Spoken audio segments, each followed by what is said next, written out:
Mesdames et messieurs les hautes personnalités, monsieur le président du Conseil supérieur du notariat, chers maîtres, chers collègues, mesdames, messieurs, comment ne pas évoquer, pour débuter la synthèse d'un tel congrès, une filiation? Marseille 1999, dernier congrès des notaires de France, a se donné pour sujet la famille. Alors bien entendu, l'institution familiale n'a pas été délaissée depuis lors, soit que le Congrès se soit intéressé à l'un des aspects de la famille, soit que la famille ait été l'un des aspects d'un Congrès. Cependant, aucune édition ne s'était plus proposée de concentrer ses réflexions sur l'entité famille dans son ensemble, pour reprendre les termes de maître Jacques Combray, rapporteur général du Congrès de 1999. À l'époque, des mutations de la famille se dessinaient, d'importantes réformes étaient en cours et il fut légitimement décidé que le Congrès serait prospectif. On se souvient de son très beau titre, Demain, la famille. Demain, nous y sommes. Montpellier, 2025, nouveau congrès des notaires de France consacré à la famille. Une famille aujourd'hui bien différente de celle d'hier, sous sa continuité apparente, pour paraphraser Carbonnier, que de rupture. L'équipe du 121e Congrès des notaires de France, pour fixer ses grandes orientations, avait alors à se poser les questions préalables suivantes. Comment rendre compte du chemin parcouru depuis 1999 et comment aborder la famille dans un congrès en 2025? Elle y répond par cet intitulé « Famille et créativité notariale, accompagner les tribus d'aujourd'hui ». Intitulé accrocheur à n'en pas douter, mais quelque peu énigmatique. Pour en prendre toute la mesure, il me semble qu'il faut rapprocher les termes du titre et du sous-titre qui fonctionnent par paire. La famille et ses tribus d'un côté, la créativité et l'accompagnement par le notaire de l'autre. Famille et tribu d'un côté. Curieux attelage de prime abord entre un pilier de notre droit civil et un parfait inconnu au bataillon des termes juridiques. Pour autant, ce mot tribu pour étayer le phénomène familial n'a pas été choisi au hasard. Car s'il faut constater la difficulté pour le juriste de s'en saisir, on doit bien dans le même temps remarquer son omniprésence dans le langage courant, notamment publicitaire, signe très fiable qu'il est aussi contemporain qu'évocateur. Mais alors, quel est ce message subliminal qu'a souhaité nous faire passer le président Gastet en nous invitant à réfléchir aux tribus familiales? Eh bien, sans doute que la famille emprunte aujourd'hui plus qu'hier aux tribus, aux clans, aux communautés que l'on se constitue. Autrement dit, que la famille, de plus en plus, est celle qu'on se choisit, que de plus en plus, elle est élective. Et par là même se trouve suggérer la plus grande porosité de la famille, sa plus grande diversité aussi. Ce terme de tribu, nous a indiqué Irène Théry, permet en effet d'accueillir toutes sortes de configurations au sein de la constellation familiale. Il y a, si l'on simplifie, les nouvelles tribus et les tribus plus traditionnelles. Car si les familles recomposées tiennent de nos jours une place plus importante, les couples mariés avec des enfants communs représentent encore plus de 2/3 des familles. Il y a aussi les petites et les grandes tribus, qui vont de la cellule restreinte du parent unique et son enfant à des ensembles plus composites, comme lorsque 4 générations coexistent sous un même toit. Il y a encore, si l'on considère le seul couple, des tribus pérennes et des tribus plus éphémères, ou, si l'on s'attache à l'arrivée de l'enfant, des tribus de l'engendrement et des tribus de l'engagement. Chacun donc pourra se reconnaître dans une de ces tribus familiales, avec simplement un dénominateur commun, symbole de ce congrès qui, je crois, est affiché derrière moi, les liens du cœur, les liens d'amour, nous a dit Jean Gastet hier. Ainsi se trouve délimité le sujet d'étude de ce 121e Congrès des notaires de France, la famille sous son expression concrète des tribus d'aujourd'hui. La réflexion, cependant, ne s'est pas arrêtée là. Partant de ce constat d'une diversification des familles et de leurs aspirations, mutation que notre droit a largement accompagnée en se libéralisant, en se contractualisant, la question s'est posée de savoir si le notaire au service des familles ne devait pas lui-même muter. C'est l'autre dimension de ce congrès et le prisme par lequel il se propose d'aborder la famille, la créativité notariale pour accompagner les tribus d'aujourd'hui. Pourquoi pareille orientation? Il faut bien reconnaître qu'il y a des cas où le notaire, sans être passif, n'a guère l'occasion d'être créatif. C'est le notaire qui recueille, qui atteste, qui établit. Néanmoins, là n'est pas toute sa mission, loin s'en faut, le notaire est également celui qui rédige, qui conseille, qui concilie. Il lui est alors demandé de faire du sur-mesure, ou même, dit-on parfois, de la haute couture. Sans doute cette idée que le notaire doit être créatif n'est-elle pas nouvelle. Mais elle connaît un succès particulièrement évident depuis quelques années.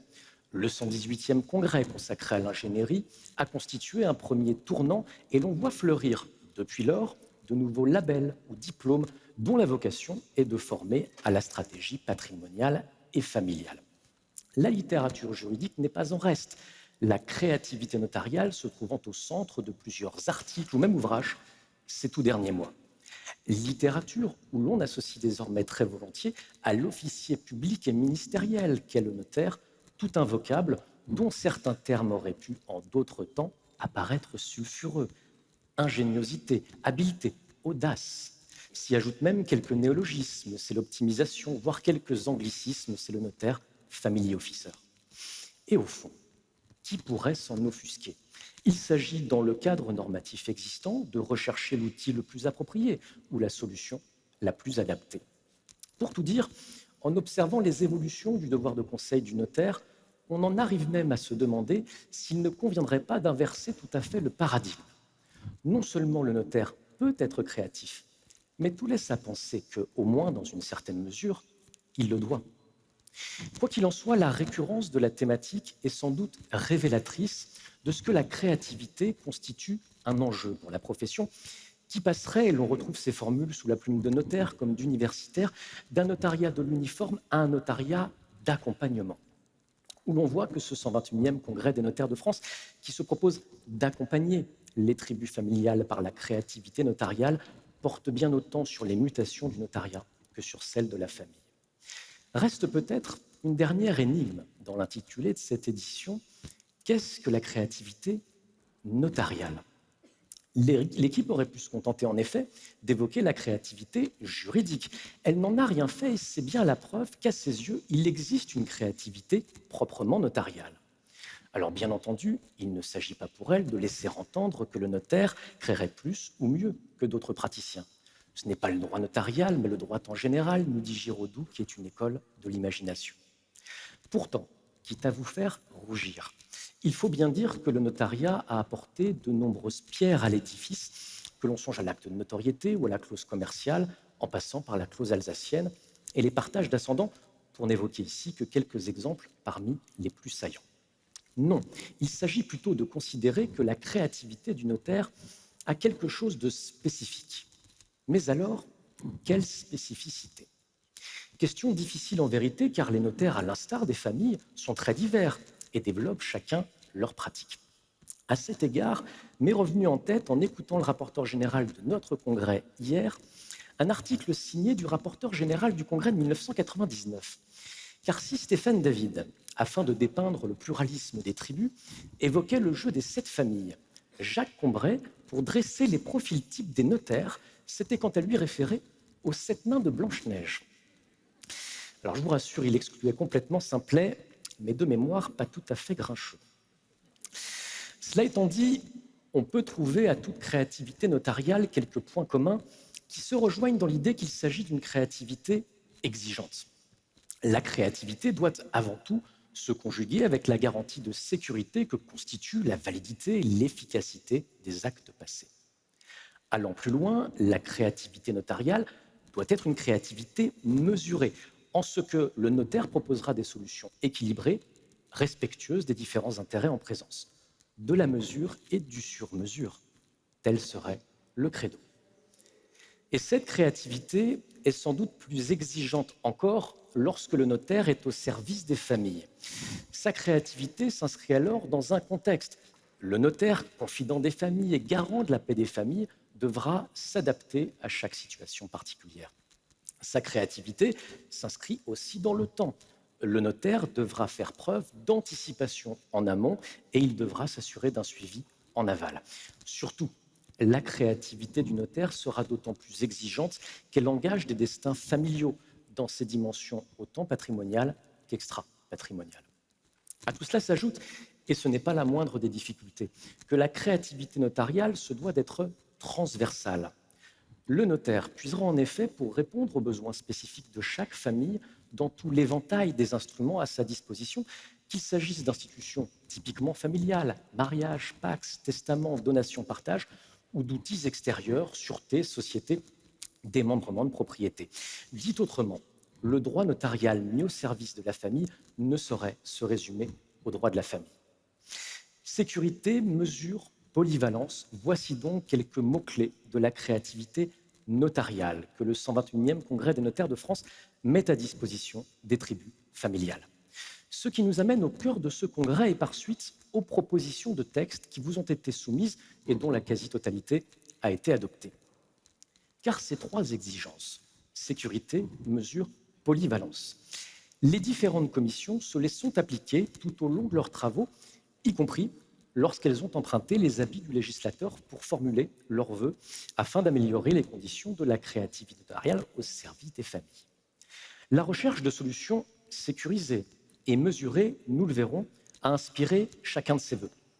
Mais c'est le caractère transversal des propositions qui nous paraît devoir structurer leur présentation. La créativité notariale, en effet, ne peut s'exercer que dans un cadre normatif donné, avec ses caractéristiques propres. Or, le droit de la famille a des ressorts spécifiques qu'il ne partage pas avec d'autres droits susceptibles de saisir la famille. C'est dire qu'il convient d'envisager la famille sujet de notre congrès dans son droit avant de l'aborder hors son droit. En premier lieu donc, la famille en son droit. Le droit de la famille, ici entendu au sens large, s'est individualisé, privatisé, fondamentalisé.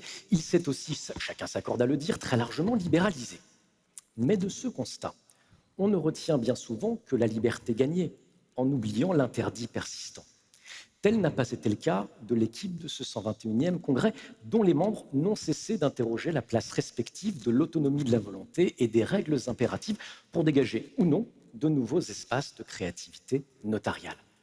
Et si, dans ce cadre, l'on considère ensemble les différentes propositions qui ont été formulées pour changer notre droit de la famille, on a le sentiment que les rapports et ordre public n'ont pas été pensés tout à fait de la même façon selon qu'était envisagé, d'une part, le droit applicable aux relations entre les membres du couple et d'autre part, le droit applicable aux relations entre parents et enfants. Distinguons par conséquent le droit de la famille horizontal et le droit de la famille vertical. S'agissant du droit de la famille horizontal, l'équipe s'est principalement attelée à organiser la liberté qui pouvait être accordée au couple, en tâchant par ailleurs de mettre en cohérence celle qui concerne la convention initiale, pax, mariage, et celle qui touche à des actes ultérieurs. La liberté dans la convention initiale, d'abord, a fait l'objet de deux partis pris qui me paraissent constituer autant d'étapes d'un même raisonnement. Le premier parti pris, préalable, a trait à la question centrale de savoir s'il faut aller vers une convergence accrue des modes de conjugalité ou s'il faut au contraire cultiver la différenciation des types d'union. C'est manifestement la deuxième voie qui a été choisie au travers de propositions qui ont été faites et d'autres qui ne l'ont pas été. Car on ne peut manquer de remarquer que, en dépit d'appels du pied répétés de certains auteurs, il n'a pas été proposé de faire du régime de la séparation de biens le régime légal. Sans doute une partie de l'explication réside-t-elle dans les sondages qui nous ont été présentés hier, faisant apparaître que les valeurs communautaires sont encore solidement ancrées chez nos concitoyens. Mais l'on peut penser qu'il s'agit aussi, et peut-être tout autant, de préserver le pluralisme des modes de conjugalité. Au pax, un régime légal séparatiste, au mariage, un régime légal communautaire. On ajoutera à cet égard qu'aucune proposition n'a été faite non plus à propos du concubinage. On ne saurait y voir évidemment un manque d'intérêt dans la ligne de celui que Bonaparte exprima en son temps, mais bien plutôt ici encore la volonté de maintenir une gradation entre les différents types d'unions avec des régimes qui dépendent à titre principal de l'engagement qui aura été pris. Cela ne signifie pas d'ailleurs que les concubins ne puissent se soumettre à aucune forme d'emprise juridique, mais s'ils le souhaitaient, elle passerait plutôt par des outils extérieurs au droit de la famille. On y reviendra. La volonté de se conformer au pluralisme des modes de conjugalité affleure également dans la proposition qui a été formulée par la première commission à propos du régime de l'indivision paxale. Proposition opportune à bien des égards, en particulier, je le signale par parenthèse, pour le recours obligatoire au notaire qu'elle prévoit, Car enfin, disons tout haut ce que chacun pense tout bas, ce régime aujourd'hui ne s'applique à peu près qu'à ceux qui n'ont pas coché la bonne case du formulaire. En tout cas, on ne peut que s'étonner du décalage qui existe entre les modalités de choix de ce régime, une case à cocher donc, et les conséquences de ce choix, l'application de cette indivision très spéciale qu'est l'indivision des acquets. Je referme la parenthèse et reviens au pluralisme des modes de conjugalité que cette proposition me paraît défendre. En effet, le texte proposé s'applique à faire en sorte qu'aucun des biens pouvant intégrer l'indivision paxale ne puisse être considéré comme impropre dans la communauté matrimoniale. Je fais ici référence à toutes les propositions suggérées de modification de la catégorie des biens restant la propriété exclusive de chaque partenaire, c'est-à-dire en particulier, et pardon pour l'énumération un peu longue qui va suivre, à l'ajout du remploi ou de l'échange, à l'encadrement de l'emploi partiel ou encore à la suppression pour les biens dont l'un des partenaires était propriétaire au sein d'une indivision, de la limitation actuelle aux indivisions successorales et par suite d'une donation. Et la première commission, au sujet de ces corrections, n'a pas caché ses intentions. Je reprends ces termes. Il s'agit de faire en sorte que l'indivision paxale ne puisse pas, à certains égards, être, je cite, plus communautaire que la communauté. Maître d'Armé-Longuet, au cours des débats, a été plus loin encore. Il s'agit, nous a-t-elle dit, de conserver les spécificités de chaque forme de conjugalité pour éviter que l'une d'elles soit, à terme, menacée de disparaître. Autrement dit, il s'agit ici de faire en sorte que l'indivision paxale reste un modèle réduit de la communauté matrimoniale, la gradation entre les différents modes de conjugalité étant alors respectée. Le second parti pris, complémentaire du premier, concerne les marges de liberté laissées aux époux ou partenaires, à côté du régime primaire impératif, au sein de leur régime propre. Il s'agit au fond de considérer que l'autonomie de la volonté doit être poussée au maximum de ce que permet le pluralisme juridique et la cohérence interne de chaque régime. La proposition sur l'indivision paxale, à nouveau, illustre bien la démarche. Chacun sait l'incertitude qui règne quant à l'étendue de la liberté des conventions paximoniales. En effet, on soutient ici tout est son contraire, soit que la convention serait totalement libre, ce qui permettrait d'étendre le domaine de l'indivision, par exemple en y incluant les revenus, soit qu'elle serait complètement interdite, les partenaires ne pouvant alors choisir qu'entre la séparation de biens et l'indivision des acquets telle qu'elle figure dans la loi, soit encore qu'elle pourrait modifier la composition de l'indivision, mais simplement pour la réduire. Sans surprise, c'est cette dernière opinion intermédiaire qu'a retenue la première commission dans le texte qui vous a été soumis. Il s'agit, on l'aura compris, de favoriser la liberté contractuelle tout en maintenant le Pacs dans un régime juridique moins intégré que ne l'est le mariage. Une même forme de mesure se retrouve au sein du vœu relatif au régime de communauté. En l'occurrence, si la première commission a proposé d'afficher dans les textes la possibilité pour les époux de restreindre la communauté, en particulier en excluant les biens professionnels, elle s'est empressée d'ajouter que lesdits textes devaient aussi prévoir l'impossibilité d'exclure les gains et salaires. L'idée était donc de promouvoir l'autonomie de la volonté sans pour autant trahir l'esprit du régime de communauté. Le recteur Beignet l'a approuvé en se réclamant, comme il se doit ici à Montpellier, de Cambacérès. Il faut, nous a-t-il dit, redécouvrir la liberté des conventions matrimoniales et redécouvrir ceux qui savent les écrire, les notaires. Le vœu n'a pas fait l'unanimité et le comptage a posé difficulté. Je ne suis pas sûr, par parenthèse, qu'il soit de bonne pratique de nommer un rapporteur général daltonien. Je me permets de vous le dire pour l'avenir. La première commission, belle joueuse, a décidé que le doute devait profiter au rejet et c'est tout à son honneur. À noter qu'il s'agissait aussi, c'est l'intitulé même de la proposition, de dynamiser le régime de la communauté, en particulier donc par l'exclusion des biens professionnels. On en profite pour ajouter rapidement sur cette thématique que les entrepreneurs peuvent également trouver refuge dans le régime de la participation aux acquets, même s'il est enfermé dans un cercle vicieux qui a déjà été souligné et qu'on peut retranscrire en ces termes: parce que le régime est peu pratiqué, il est mal connu, et parce qu'il est mal connu, il est peu pratiqué. Le Congrès propose de vivifier la participation aux acquets en simplifiant sa liquidation. Espérons qu'il ne s'agisse pas dans ce domaine d'un énième vœu pieux. Quoi qu'il en soit, l'idée maîtresse que défend l'équipe du 121e Congrès à l'égard de la convention initiale du couple est que si la cohérence d'un régime ou la cohérence entre les régimes ne se trouve pas heurtée, le contrat doit pouvoir compléter la loi qui ne saurait tout prévoir pour s'adapter à la diversité des aspirations du couple, à la diversité des tribus familiales. À chacun sa famille, à chacun son droit, nous disait Carbonnier, à chacun sa tribu, à chacun son contrat, complète aujourd'hui le Congrès. Préserver le cadre sans en faire un carcan, voici donc ici le leitmotiv de l'équipe du 121e Congrès. Ces réflexions sur la place de la liberté dans la Convention initiale ont été prolongées s'agissant ensuite des actes postérieurs. On le sait depuis longtemps avec Catala qu'on ne peut pas ne pas citer ici, chez lui, à Montpellier, le régime matrimonial n'est pas un bloc de granit. Et même, le changement de régime matrimonial peut être considéré comme l'un des terrains les plus fertiles du mouvement de contractualisation du droit de la famille. On souligne volontiers à cet égard que l'on est passé d'un système d'immutabilité du régime matrimonial à un système de mutabilité contrôlée, le contrôle se faisant lui-même de plus en plus lâche. La deuxième commission vous a proposé de franchir une nouvelle étape vers un système de mutabilité incontrôlée en supprimant le droit d'opposition des créanciers ainsi que le droit d'information et d'opposition des enfants. Il s'agit, nous a indiqué le recteur Beignet tout à l'heure, d'enlever la dernière dent de sagesse du dispositif. Qu'en pensez ? La suppression du droit d'opposition des créanciers n'est peut-être pas la partie du vœu qui soulève le plus d'objections, ne serait-ce que parce que les dits créanciers sont tout aussi bien protégés, sinon mieux, par le recours à l'action polienne. La suppression du droit d'information et d'opposition des enfants paraît en revanche, de prime abord, poser davantage de difficultés. Certes, les enfants non communs sont déjà protégés par l'action en retranchement, mais l'argument développé par la deuxième commission, selon lequel les enfants communs ne mériteraient pas de l'être contre le retard dans la transmission des biens ou contre le risque de leur dilapidation, peut en lui-même ne pas convaincre. Ces dommages existent bel et bien en puissance pour l'enfant.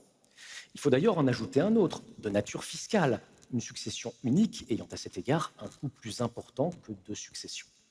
C'est donc plutôt un autre argument qui me semble premier dans cette proposition, à savoir que le choix du régime matrimonial est de ce côté libre avant le mariage. Il s'agit donc de considérer que la liberté du couple qui existe dans la convention initiale doit se retrouver en cas de modification ultérieure. Un argument de cohérence, en somme, des solutions dans notre droit des relations horizontales. Et à bien y regarder, on remarquera qu'un tel argument aurait pu conduire à une solution radicalement opposée, à savoir la création d'un droit d'information et d'opposition des enfants lors de la conclusion de la convention initiale. Je ne suis pas sûr cependant que la proposition aurait connu le même succès triomphal que celle qui vous a été faite. Je ne m'arrête pas sur un autre acte ultérieur, le divorce, si ce n'est pour observer qu'il s'étant contractualisé et déjudiciarisé, que le Congrès en est à vous faire une proposition sur le rôle du notaire en cas de procédure contentieuse. Cependant, mentionner la liberté toujours plus grande accordée aux époux pour mettre fin à leur union me conduit à évoquer une dernière proposition intéressant les relations horizontales et portée par la troisième commission. C'est la suppression de la réserve du conjoint. Car, on l'a souligné en doctrine, sur l'union plane la possibilité d'un divorce, divorce qui privera la règle d'application. On ne comprend donc pas bien un époux pouvant toujours divorcer, qu'il doive garantir à son conjoint la transmission d'une part de sa succession. On pourrait même ajouter, avec un peu de provocation, que cette réserve peut être une véritable incitation à divorcer. La règle n'est pas davantage cohérente avec la liberté des conventions matrimoniales. La réserve du conjoint, en effet, heurte la logique du régime séparatiste qui aurait été choisi par les époux. Il serait donc légitime de supprimer cette réserve pour, je reprends les propos de la troisième commission, laisser plus de place à la créativité en l'absence de descendants. C'est donc pour conclure sur ce point une réflexion d'ensemble qu'a menée toute l'équipe, de la première à la troisième commission, par-delà les champs disciplinaires, pour repenser de façon cohérente le droit applicable à ses membres, le droit de la famille horizontale. Il en ressort que le caractère purement électif du lien conjugal permet de dégager quelques espaces de liberté supplémentaires par rapport à ce que consacre, pour l'instant, notre droit positif. Il en va un peu différemment dans les relations entre parents et enfants. S'agissant du droit de la famille verticale, il a en effet été moins question pour ce congrès d'organiser la liberté que de composer avec l'ordre public, qu'il s'agisse de l'ordre public patrimonial, successoral, ou de l'ordre public extra-patrimonial personnel. Il s'est agi de composer d'abord avec l'ordre public successoral, ce temple et ses colonnes, Catala encore, dont les deux visages prescriptifs sont la réserve et la prohibition des pactes sur succession future. C'est la troisième commission qui s'y est attelée De manière, on va le voir, plus ou moins explicite, mais néanmoins très claire. Revenons un instant, si vous le voulez bien, sur la proposition que l'on vient de quitter de suppression de la réserve du conjoint survivant. Dans cette proposition, me semble-t-il, il y a le texte, mais aussi le sous-texte. Car on ne peut s'empêcher de penser qu'en s'attaquant à la réserve du conjoint, il s'agissait aussi et peut-être surtout de défendre la réserve des descendants. La troisième commission a parfaitement expliqué en effet combien la réserve du conjoint cadrait mal avec les fondements traditionnels de la réserve. En supprimant la réserve du conjoint et en la recentrant sur les descendants, la réserve retrouve sa cohérence et donc sa vigueur. Et ce n'est pas la première fois que le notariat manifeste son attachement à la réserve héréditaire, et c'était même l'intitulé exact de la première proposition faite et adoptée par le 108e Congrès des notaires de France. Vous avez donc en quelque sorte renouvelé vos vœux. Attachement à l'ordre public successoral donc, mais conscience également de ses mutations. C'est la proposition en faveur de la création d'un pacte de famille de gel des valeurs. Car les pactes de famille sont caractéristiques de l'une des évolutions de notre droit des successions, que l'on peut simplifier ainsi, impérativité pour le décujus, liberté en cas de consensus. Autrement dit, l'autonomie de la volonté se trouve renforcée pour peu qu'il s'agisse de volonté concertée. Il y a là un espace de liberté qui permet de s'adapter à la diversité des situations familiales, à la diversité des tribus d'aujourd'hui. Le 121e Congrès ne pouvait donc pas ne pas leur consacrer une proposition. En l'occurrence, il s'agit de permettre une donation avec gel des valeurs, y compris dans les hypothèses où la donation partage n'est pas possible, c'est-à-dire en pratique lorsqu'il s'agit de transmettre des droits indivis. Plus possible, devrait-on dire, puisqu'il était courant, avant que la jurisprudence ne condamne le procédé, de recourir à des donations partage contenant des dispositions faites en indivision. C'est dire que si la proposition que vous avez adoptée l'était aussi par nos pouvoirs publics, le succès du dispositif serait garanti, même si le professeur Le Guidec nuançait le propos en se demandant il y a quelques instants si pareil gel des valeurs était bien dans l'air du temps où l'avenir est si incertain. Nous verrons bien, puisque feu vert a été donné, comme pour beaucoup d'autres propositions à une quasi-unanimité, à l'équipe de ce congrès pour défendre la proposition devant les pouvoirs publics. On notera en revanche que le constat du succès ne saurait en tout cas être fait pour tous les pactes de famille, la renonciation anticipée à l'action en réduction peinant encore, par exemple, à vraiment trouver son public, alors qu'elle peut être très utile à certaines tribus familiales. On ne le sait que trop bien, la rare porte bien son nom.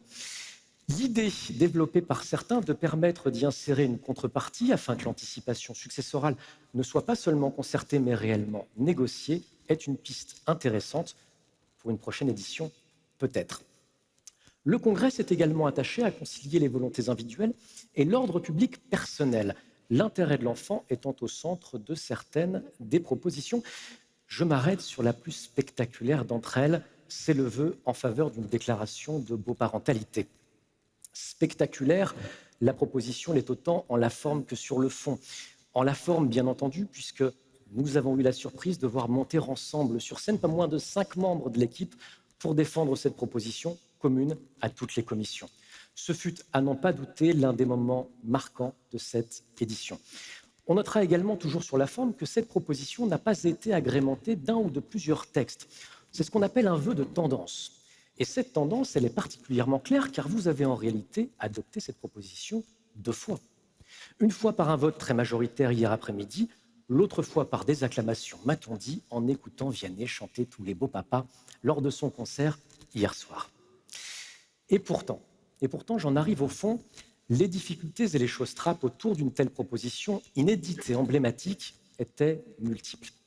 Elles tenaient d'abord au nombre de personnes impliquées, l'enfant, les parents et le beau-parent, dans l'hypothèse la plus simple. Hypothèse qui peut être singulièrement compliquée en cas de juxtaposition de beaux-parents ou de succession de beaux-parents, sans oublier qu'il peut y avoir plusieurs enfants, mineurs ou majeurs. Elle tenait ensuite au nombre de concepts à manier. Indisponibilité de l'autorité, réception de la pluriparentalité, contrôle de l'intérêt de l'enfant, avec derrière les concepts des enjeux tant patrimoniaux qu'extra-patrimoniaux.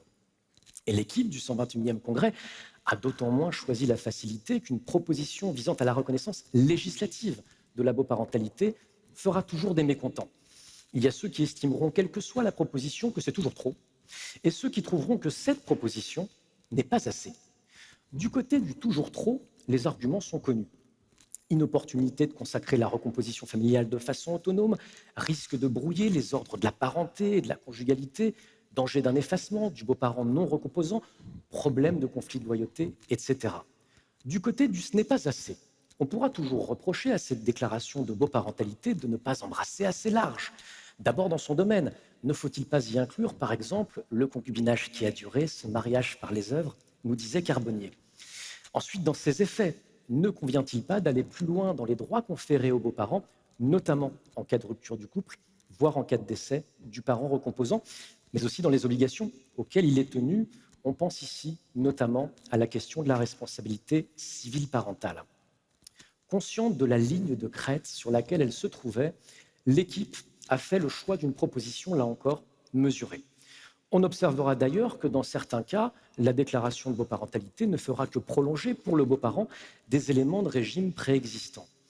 Prenons l'exemple de l'obligation alimentaire que l'on souhaite ici voir instaurée. Le professeur Fulchiron rappelait lors des échanges qu'une telle obligation relève normalement de la parenté et non de ce qui nous concerne ici, la parentalité. C'est évidemment tout à fait exact, mais l'on peut aussi noter que l'obligation fait tout de même quelques incursions indirectes en dehors de son champ naturel. Si par exemple le parent et le beau-parent sont mariés, on peut soutenir que l'obligation alimentaire trouvera déjà une réalité sous la forme des charges du mariage ou des dettes ménagères.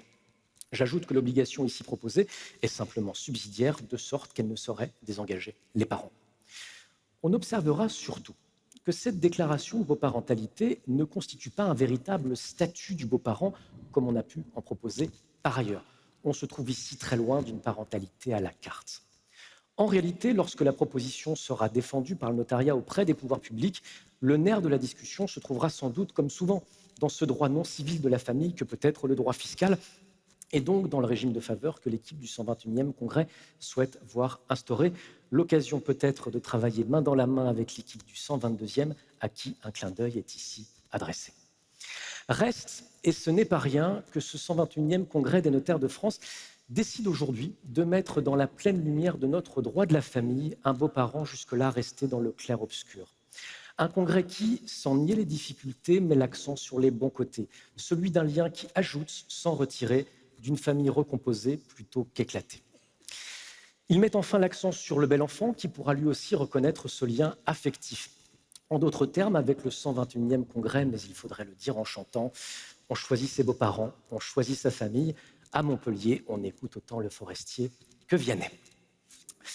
Je n'insiste pas sur l'éclectisme des goûts du notaire, mais m'arrête en revanche sur la polyvalence de sa pratique, car on l'a dit, la créativité notariale au service de la famille ne s'arrête pas aux frontières du droit de la famille, en second lieu donc, la famille hors son droit.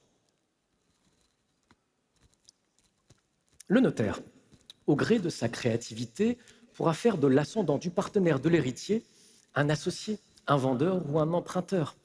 Les deux dimensions, horizontale et verticale du droit de la famille, ne suffisent donc pas. Le notaire doit avoir une vision 3D. Dès lors, toute une ingénierie peut se déployer en dehors du droit de la famille. Pour autant, cette ingénierie se fait dans un cadre normatif qui a ses propres contraintes et parfois ses propres lacunes ou désordres.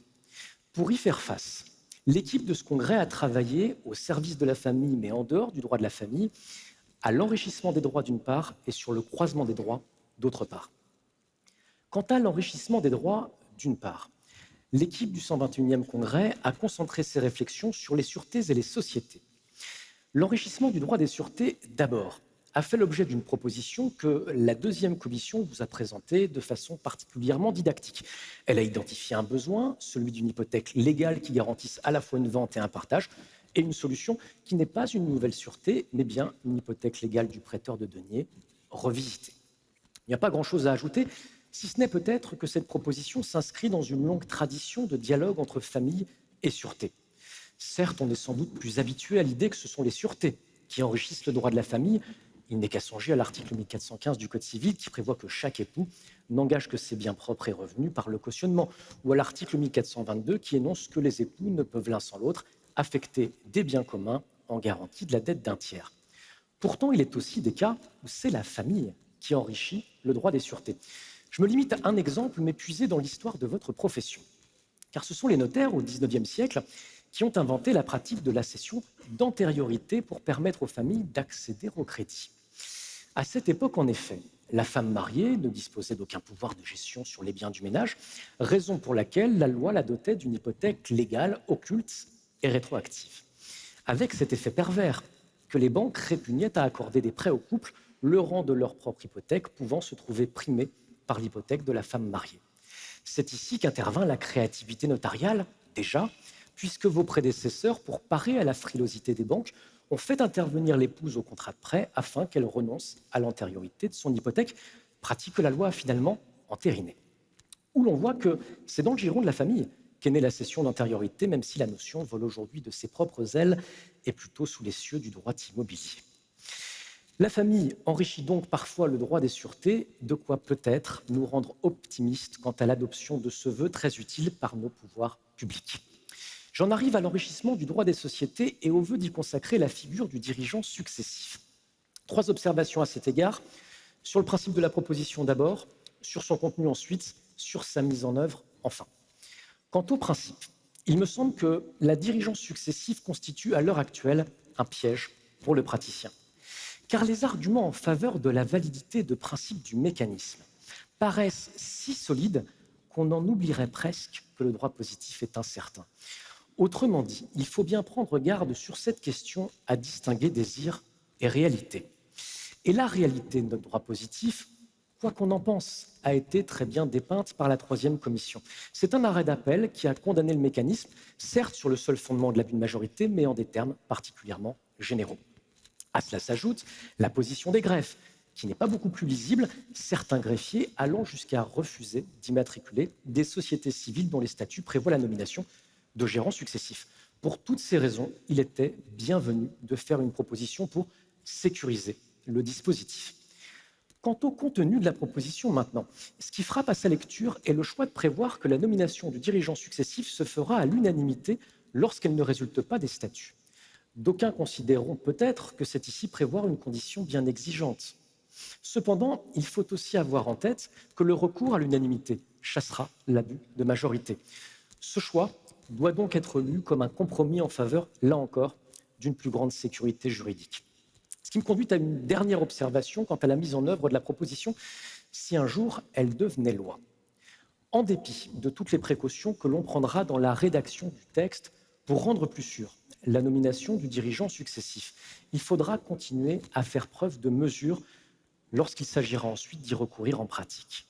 La validité du mécanisme n'empêchera pas des sanctions indirectes si la nomination va à l'encontre de tel ou tel intérêt, ne serait-ce que dans les sociétés civiles par le truchement du droit de retrait. Sécurité et mesure, encore et toujours, des exigences qui se retrouvent également dans les propositions les plus transversales de ce congrès, le croisement des droits d'autre part. L'équipe du 121e congrès a choisi de réfléchir à 2 points de rencontre, du droit patrimonial et du droit des sociétés. Une proposition vous a d'abord été présentée concernant la zone grise qui se situe entre le décès d'un associé et l'agrément de ses héritiers, ces derniers pouvant être privés des dividendes distribués avant que l'agrément ne leur soit finalement donné.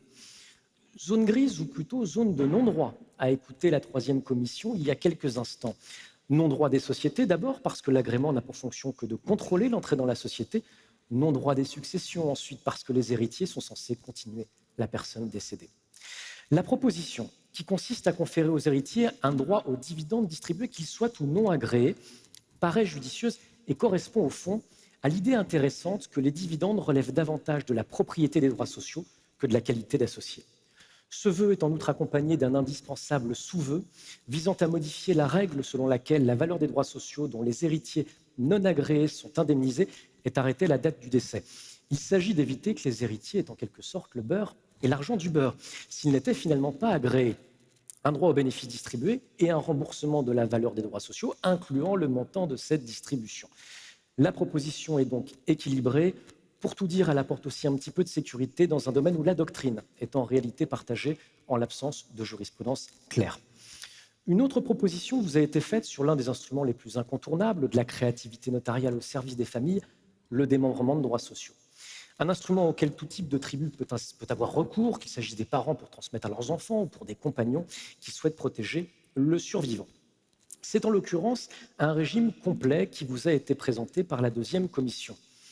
Mais en contemplant l'étendue des textes à modifier, on entend le murmure de Portalis. Il ne faut point de lois inutiles, elles affaibliraient les lois nécessaires. Alors que faut-il penser de cette proposition de réforme d'envergure du démembrement de droits sociaux?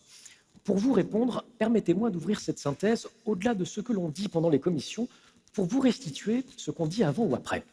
Car j'ai fait ce matin, avant qu'on discute de ce vœu, 2 rencontres successives dont le récit est plus édifiant que n'importe quel argument.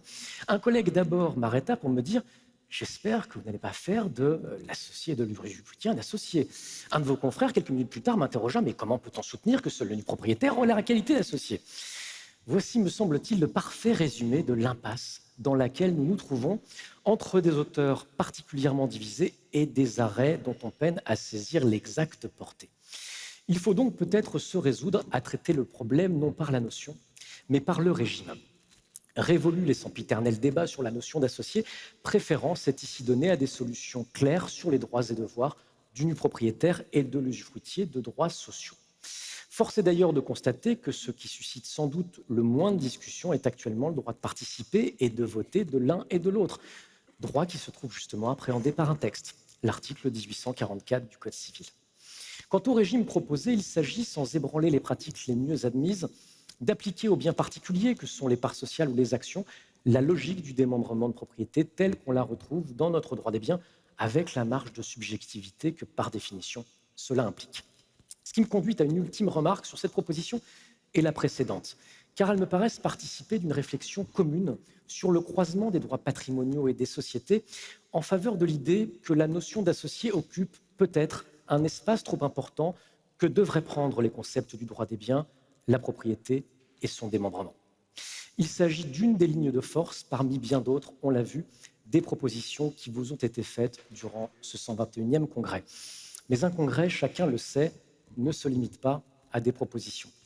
C'est aussi un rapport qui constitue en l'occurrence un véritable guide pratique de la créativité notariale, non pas en 10 leçons, mais en 3 commissions, pour vous proposer les solutions les plus adaptées à chaque tribu d'aujourd'hui, à tous les stades de l'itinéraire d'une famille. Vous y trouverez, entre beaucoup d'autres choses, une multitude de clauses, de contrats, de montages, de stratégies, d'outils nouveaux, d'instruments revisités. Je vous engage vraiment à aller le consulter. Et puis, si j'évoque, au-delà de ces 3 journées de congrès sur le point de s'achever, les 2 années qui les ont précédées, il me faut témoigner de l'implication sans faille et du travail forcené, 1000 pardons, je ne peux tous les nommer, des membres de l'équipe de la CNF, de l'équipe intellectuelle, du directoire qui ont rendu possible cette magnifique aventure du 121e Congrès des notaires de France. Jean Gastet a dit hier, le Congrès des notaires est une grande famille. Eh bien, si l'on me permet au sein de cette famille de finir sur une note plus individuelle, je voudrais vous dire, chère équipe du 121e, que grâce à vous, moi universitaire au milieu des notaires, jamais je ne me suis senti rapporteur, pièce rapportée, et il me reste à vous remercier de m'avoir peut-être adopté. Vive la petite tribu du 121e Congrès, vive la grande tribu notariale, vive le Congrès des notaires de France.